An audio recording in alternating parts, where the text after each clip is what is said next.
Welcome back to our channel, guys. My name is Ali. My name is Zoe. And we're two dentists working in London. And in this video, we're going to give you our top 5 communication tips that will honestly change the way that your patients perceive you.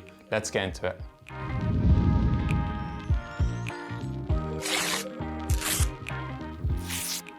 Our first tip is really simple to apply, but it will feel strange and rude towards your patients at first. Let's say you're running a little bit late with your patient in the chair and your next patient is in the waiting room. When you finish and go out to call the next patient in, our first instinct is to apologize. At this stage, don't say sorry about the wait. Instead, say thank you for waiting. Apologizing starts the encounter in a negative way and reconfirms to the patient that you've made a mistake. Thanking them for waiting is more positive, and a natural response to being thanked is either you're welcome or no worries. It's much harder for someone to give a negative response to you after thanking them compared to apologizing to them. Being thanked also makes them feel better about waiting, as it makes them feel proud about their patience. It's hard to believe that this works, but I was told to try it, and honestly, it's made a huge difference in the way my appointments start when I'm running late. This neutralizes the fact that you made them wait and allows your appointment to start on a fresh note. Before we move on to the next tip, I'd really appreciate if you guys gave this video a like and subscribe. It really helps our channel grow and reach more people. Thank you.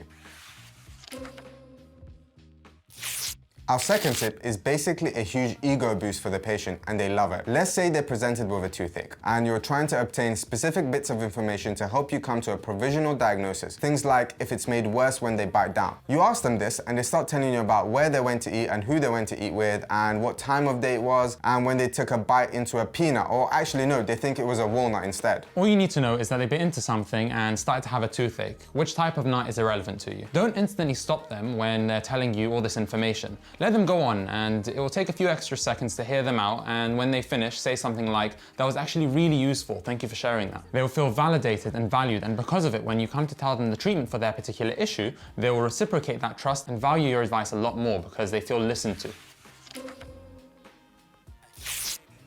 Our third tip is to say as much as you can in layman's terms. That includes the things that you ask your nurse to jot down when you're charting. If you put yourself in the patient's shoes for a minute and sit in a dental chair, all vulnerable with your mouth open, you start to feel a whole load of anxiety not knowing what's going on. A lot of patients relate to the concept of going to the dentist and hearing a lot of random numbers and letters, and they don't understand what this means. Instead of saying upper right 7 DO amalgam sound, you can say upper right 7 DO silver filling, which is healthy. Or if it's not sound, you can say upper right 7 DO broken silver filling, which needs replacing. This way, the patient has less anxiety because they understand what's happening during their checkup, and they'll be less surprised when you sit them up and tell them your findings. Hearing words like healthy tooth or healthy filling also acts as a positive reinforcement, as the patient feels as though they are being praised for taking good care of their teeth and fillings. It's a small change that adds to the patient's overall experience, and they feel like they can communicate much more easily with you.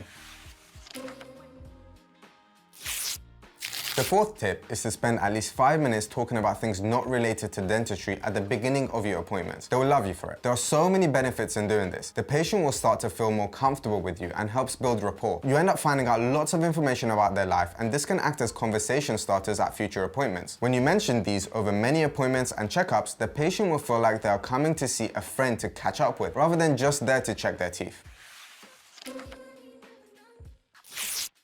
The fifth and final tip is to communicate with intraoral photographs. Patients don't really understand x-rays when you show it to them, but if you show them an actual photo of their tooth, which clearly shows a cavity or a broken filling, for example, they will understand the need for treatment straight away and are much more likely to be motivated and to have the tooth fixed. This also looks very professional and shows that you're going the extra step for your patients. They probably never had a dentist show them photos of their teeth before, and they'll probably be really impressed by it. So that was all the 5 tips that we had for this video, guys. Thank you guys so much for watching. And if you found that useful, make sure you give the video a like and subscribe, and share it with your other colleagues so they can learn as well. You might also find some of the other videos on our channel useful, so make sure you check them out. See you in the next video.